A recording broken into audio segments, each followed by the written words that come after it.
చూస్తున్నటువంటి దేవుని యొక్క బిడ్డలందరికీ నిండారు వందనాలు. మరి జాన్ మార్క్ గారు ఈయన ఎలా జాన్ మార్క్గా మారాడో, అసలు పేరేంటో, ఆయన ఏ తెగలోకి నుండి వచ్చాడు, ఇప్పుడు ఏ తెగల్లో పని చేస్తున్నారు, ఈయనొక్కడే కాకుండా ఈయన్ని దేవుడు తయారు చేస్తే దేవుడు ఈయన ద్వారా ఎంతమంది శిష్యులు తయారు చేశాడు, ఇప్పుడు కూడా బైబిల్ ట్రైనింగ్ ఎలా అవుతుందో అవన్నీ కూడా చాలా క్లుప్తంగా మన జాన్ మార్క్ గారు చెప్తారు. ఇది ఇప్పుడు మీరు చూశారు కదా, ఈ కొండల పైకి ఎక్కి వచ్చాం. ఈ కొండల మీద ఉన్న ఈ కొండ మీద ఉన్నటువంటి గ్రామానికి వచ్చాం. ఈ ఎలాగా రక్షించబడ్డాడు, ఏ విధంగా సేవ చేస్తున్నాడు, ఈ యొక్క పరిచర్య ఈ ప్రాంతం అంతా ఎలాగా విస్తారంగా జరిగిస్తున్నారు, అనేక శిష్యులు ఎలా తయారు చేస్తున్నారు, ఆయన మాటల్లోనే విందాం. మంచిది. ఈ సమయంలో జాన్ మార్క్ గారు సాక్షి. దేవునికి స్తోత్రం. హల్లెలూయా. ఈ వీడియో చూస్తున్నటువంటి మీ అందరికీ ప్రభువును రక్షకుడైనటువంటి యేసుక్రీస్తు నామంలో వందనాలు తెలియజేస్తూ ఉన్నాను. నేను యేసుక్రీస్తు ప్రభువుని తెలుసుకోక ముందు నా పేరు కొర్ర విశ్వనాథం. మాది అరకు ప్రాంతము. అరకు ప్రాంతంలో నేను ఉన్నప్పుడు 1995-96 సంవత్సరంలో మరి ప్రభువుని తెలుసుకోక ముందు విషయం చెప్పాలని నేను ఆశపడుతూ ఉన్నాను. ఈ 95వ సంవత్సరానికి ముందు మా తండ్రి, మా తాతగారు, మా అమ్మగారు, అయితే మా తాతగారు పూజారి, మా నాన్నగారు ఒక గ్రామానికి పెద్ద, మా అమ్మగారు మంత్రసాని. అయితే మా తాతగారు కాలంలో సోరా, కొడ్మ, పిండబడి, ప్రిస్కుడి అనేటువంటి గ్రామాలు ఒరిస్సాలో ఉన్నాయి. మా తాతగారు అక్కడ ఉండేవారు.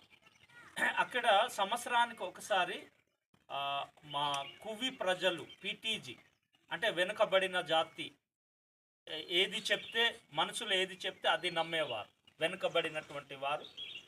కాబట్టి ఆ సోరా, కొడ్మ, పిండబడి, ప్రిస్కుడి అనేటువంటి గ్రామాల్లో ఉన్నప్పుడు ఒక కన్యకని సంవత్సరంకి ఒక్కసారి నరబలి ఇచ్చేవారు. అయితే ఆ గ్రామంలో ఉన్నప్పుడు నరబలి ఇవ్వలేక అరకు, మళ్ళీ చింతపల్లి ప్రాంతాలకి ఆ గ్రామాల నుంచి ఈ కువి ప్రజలు అంటే పీటీజీ ప్రజలు, ఈ వెనుకబడినటువంటి తెగ, ఈ ప్రజలు అందరూ కూడా ఈ ప్రాంతానికి వచ్చేయటం జరిగింది, వలస వచ్చేసారు. ఎందుకంటే సంవత్సరానికి ఒక ఇంటి నుంచి ఒక కన్యకను నరబలి ఇవ్వలేక వచ్చేసి వారు ఈ అడవుల్లో నివసిస్తున్నారు.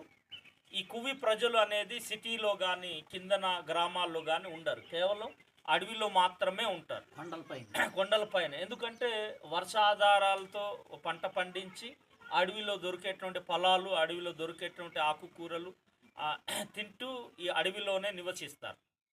ఈ అడవిలో నివసిస్తున్నటువంటి ఈ ప్రజల కొరకు దేవుడు ఒక ప్రణాళిక ఉండడం వలన నాకు 1995-96 సంవత్సరంలో యేసుక్రీస్తు ప్రభువును గురించి అరకువేలిలో డేవిడ్ పాస్టర్ గారు అంటే రౌత్ పాస్టర్ గారు నాకు సువార్త చెప్పారు. సువార్త చెప్పటం వలన 1996లో ప్రభు అయినటువంటి క్రీస్తుని సొంత రక్షకునిగా అంగీకరించాం. అది ఎలా అంగీకరించామంటే, మా అక్కకి భయంకరమైనటువంటి వ్యాధి ఉంది. ఆ వ్యాధి వలన మేము అనేకమైనటువంటి వైద్యుల దగ్గర, మంత్రసానుల దగ్గరికి వెళ్ళినా కానీ తగ్గలేదు. అయితే యేసుక్రీస్తు ప్రభువుని మేము అంగీకరించిన వెంటనే ఆ వ్యాధిని దేవుడు దూరం చేశాడు. ఆ తర్వాత మేము కుటుంబీకులందరూ కూడా ప్రభుని అంగీకరించిన తర్వాత ఒక వారం మందిరానికి ఫ్యామిలీ మొత్తం వెళ్ళిన తర్వాత గ్రామస్తులందరూ మమ్మల్ని వెలివేయటం మొదలెట్టారు.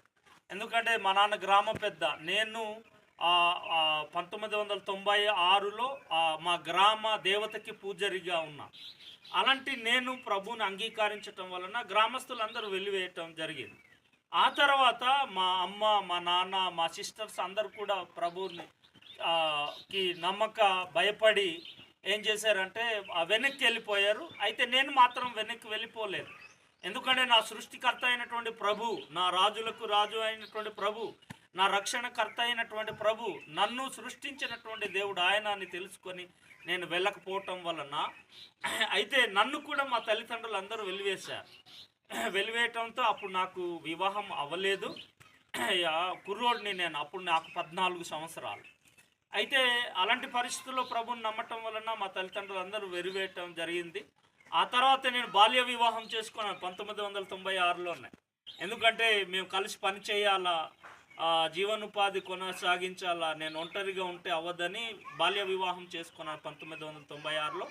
వివాహం చేసుకొని రక్షణ పొంది ప్రభు ఆత్మ కొరకు మేము ప్రార్థన చేస్తున్నప్పుడు ప్రభు 1997లో ప్రభు తన పరిచర్య కొరకు పిలిచినప్పుడు ప్రభు నాకు అక్షరాలు రావు, పరిచర్య నేను ఎలా చేయగలను అనేటువంటి ఆలోచన నాకు వస్తే ఆ తర్వాత ప్రార్థన చేస్తున్నాను, అక్షరాలు నేర్చుకుంటున్నాను. అది 1999 నవంబర్ 25వ తారీఖు వరకు జరిగింది.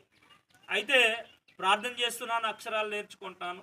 ఆ 1996 25వ తారీఖు వరకు నేర్చుకున్నాను. 26వ తారీఖున నా భార్య, నా కుమారుడు, మా చెల్లె, ఈ నలుగురు కలిసి మా ఇంట్లో ఆరాధన స్టార్ట్ చేయటం జరిగింది. అయితే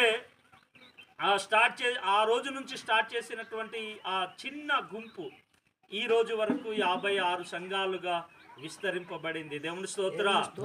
అయితే దేవుడు సంఘ స్థాపన కొరకు నన్ను పిలిచాడు గనుక సంఘ స్థాపన చేయటానికి దేవుడు పిలిస్తే నేను 100 సంఘాలు కట్టడానికి ప్రభు సన్నిధిలో నేను సమర్పించుకొని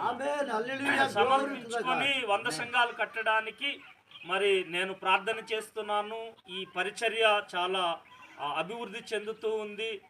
చెందుతూ ఉన్నప్పుడు 100 సంఘాలు కట్టడానికి నేను ఒక 5 సంవత్సరాల ముందు అరకులో 60 మంది చర్చి ప్లాంటర్స్ని నేను తయారు చేశాను.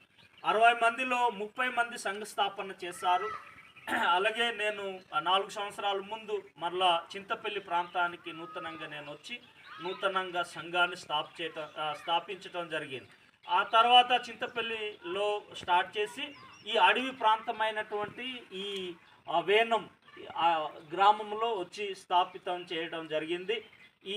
మీరు చూశారు, వీడియో చూస్తున్నారు, ఈ అడవి మొత్తం ఉంటుంది, రోడ్డు సరిగా ఉండదు, నడిచి రావాలా, అందరికీ బైకులు ఏమి ఉండవు, అందరు నడిచి రావాలా. నేను కూడా చాలాసార్లు కిందన బైక్ పెట్టి నడిచి రావటం జరిగింది ఈ గ్రామంలో. ఒకసారి నేను పడిపోయి కాల్లో ఎముక కూడా విరిగిపోవటం జరిగింది. భయంకరమైనటువంటి అడవి ప్రాంతం. అయితే ఈ గ్రామంలో ప్రారంభించిన తర్వాత పాస్టర్ గారు రమేష్కి నేను ఇక్కడ ఈ గ్రామంలో పెట్టడం జరిగింది. బైబిల్ ట్రైనింగ్ ఇచ్చి భార్య పిల్లలతో ఈ గ్రామానికి వచ్చి ఈ ట్రైనింగ్ ఇచ్చిన తర్వాత ఇక్కడ మరో సంఘం కట్టాలని తప్పంతో ఈ అబ్బాయికి అప్పచెప్పారు రమేష్. ఓకే, దేవుని స్తోత్ర. ఇలా ప్రతి గ్రామంలో ప్రారంభించి అక్కడ ఒక శిష్యుడిని తయారు చేసి ఆ శిష్యుడిని ఆ సంఘంలో అప్పగించి మరో కొత్త గ్రామానికి వెళ్ళటం జరుగుతుంది. మేము చింతపల్లి వచ్చిన తర్వాత బైబిల్ క్లాసులు కూడా జరుగుతూ ఉన్నాయి. ట్రైనింగ్ సెంటర్ పెట్టాము. 2 బ్యాచ్లు, ఒక బ్యాచ్ 40 మంది, ఒక బ్యాచ్ 10 మంది మేము పెట్టి 2 సంవత్సరాలుగా దాన్ని నడిపిస్తున్నాం. ఈ 50 మందికి పూర్తి అయిపోయిన తర్వాత ఇంకో 50 మందిని తీసుకొని తర్ఫీదిచ్చి వారిని కూడా శిష్యులుగా తయారు చేసి వాళ్ళని కూడా సంఘ స్థాపనలో ప్రోత్సాహపరచడానికి మేము ముందుకు వెళ్తూ ఉన్నాం. ఈ జాతి ప్రజల మధ్యలో ఈ బైబిల్ ట్రైనింగ్ అయిన వాళ్ళందరినీ ఆ కొండల మీద ఎక్కడెక్కడైతే సంఘం లేదు, సంఘం లేని దగ్గర సంఘ స్థాపన తప్ప, సంఘాలు ఉన్న దగ్గర సంఘాలు పాడు చేసి దర్శనం కాదు, ఆ పరిసరి కూడా కాదు.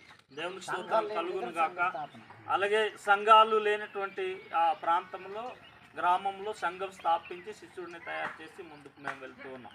మరి ఈ గ్రామం కొరకు మీరు ప్రార్థన చేయండి. మందిరం నిర్మించబడాలి, విశ్వాసులు ఉన్నారు, వాటి కోసం మీరు ప్రార్థన చేయండి. మా కోసం కూడా మీరు ప్రార్థన చేయండి. ఇండివిజువల్గా పరిచర్యలో ముందు కొనసాగుతున్నాం. సమస్తాన్ని విడిచిపెట్టి అపోస్తుడైన పౌలు తనకున్న దాన్ని అంతటిని కూడా పెంటతో సమానముగా ఎంచుకొని ఆయన పరిచర్యకు ముందు కొనసాగాడు. అలాగే మేము కూడా ఈ కడవరి అపోస్తుల పరిచర్యను మేము ప్రారంభించి మేము తన రాకడ వరకు మేము కొనసాగించాలని మేము ఆశపడుతున్నాం. ప్రాణం ఉన్నంత వరకు దేవుని సేవ కొనసాగించాలని తపంతో పరిగెడుతున్న తమ్ముళ్ళు, దేవునికి స్తోత్రం కలుగును గాక. మీరు మా అందరి కొరకు ప్రార్థన చేయాలని ఆశిస్తూ నా మాటలు ముగించుకుంటున్నాను. ఆమె చిన్న సాక్ష్యం రమేష్ కూడా చెప్తారు. రమేష్ కూడా